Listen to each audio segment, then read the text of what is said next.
Today, about 50 years later, we're not the happiest people on earth.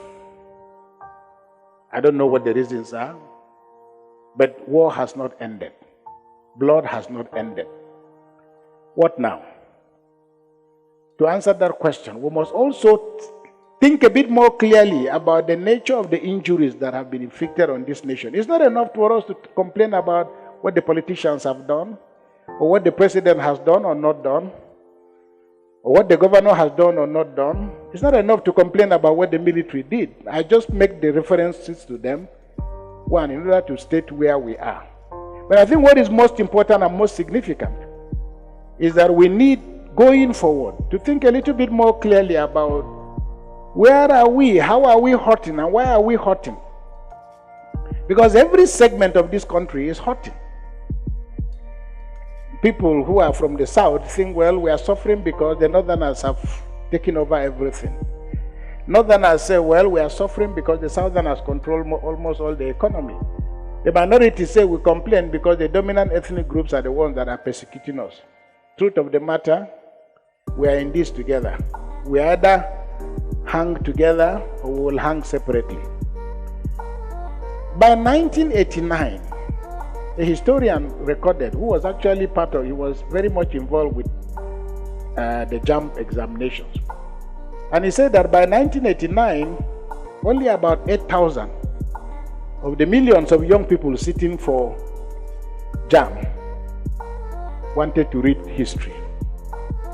And it may not, the very fact that history has been taken out of the Nigerian university syllabus and other institutions, or at least at the level of secondary school education and primary school and so on, may not be unconnected with the fact that perhaps people realize that fewer and fewer Nigerians were interested in history.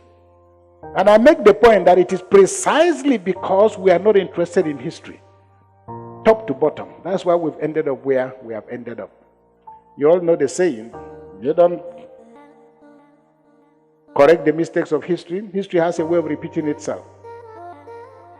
We are not in agreement about any narrative in Nigeria, but clearly every segment of this country has suffered, but we have suffered differently.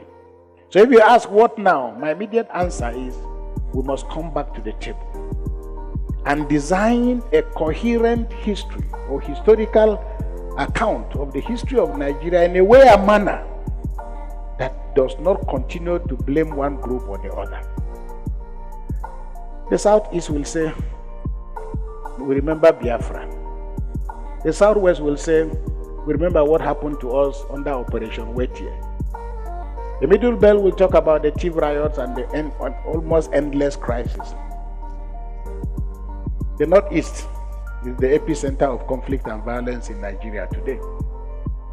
The Northwest, well, tragically, I'm Bishop of Sokoto, and until only last week, a journalist interviewed me actually as late as last week, wanted to know from me, why is it that Sokoto is so peaceful? Now we've also been baptized by the violence of the headsmen, or criminals, whatever you call them. So no part of this country has been left untouched. The question, therefore, is that if we're going to move forward, we must move forward together. And this is where leadership then becomes important. This is where vision then becomes important. And I'm very much enamored of the notion of the TEDx conversations. And I've listened to quite a good number of them. I wish I could be as eloquent as a lot of the young men and young women that I have listened to. What this does is gives me a lot of hope and a lot of confidence. And that tomorrow is going to be much better, not because our economies will grow. Tomorrow is going to get better, not because we will have more resources or our populations will grow bigger.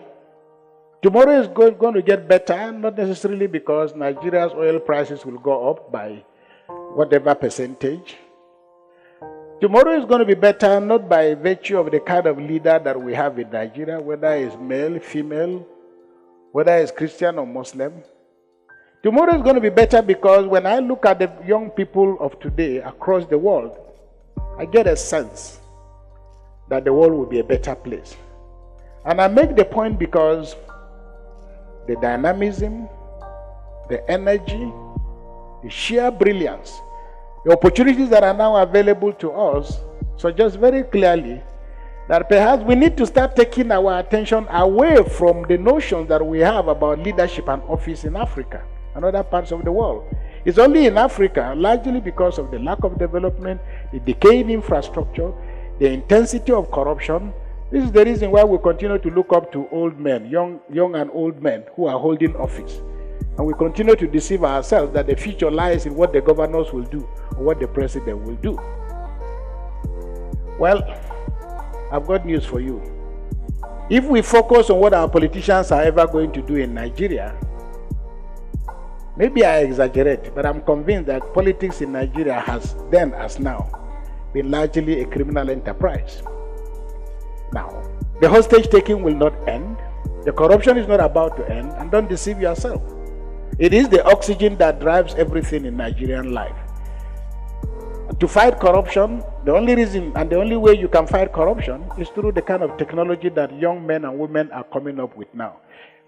Corruption is not a function of, lack of morality. No. And you're not going to resolve the problems of corruption by mere moral exhortation. This is what the Holy Quran says. This is what the Holy Bible says. No, we're not running a theocracy. We're running a democracy. So you're going to end corruption purely and simply by innovation, technological innovation, which is going to make it increasingly difficult even for the best thief to be able to succeed. Unfortunately for us in Nigeria, because the thieves are ahead of us, this is precisely the reason why things are so difficult for us. So, the frontiers of the future are conquerable. They are the subject of imagination. So what we are looking for is not so much the concern of who is governing us and how they are going to govern us. If you are waiting for the perfect president or the perfect governor, he's never going to come. It's never going to happen because, as I said, perfection is in the realm of the divine, not the human. So, what now? Let me end. There's a story of a little boy doing very well in school, very well. When his results came out, took the results to the father. The father looked at the results. The father looks and says, "Oh my God, what happened? You have an average of 80%. How come you got 30% in history?"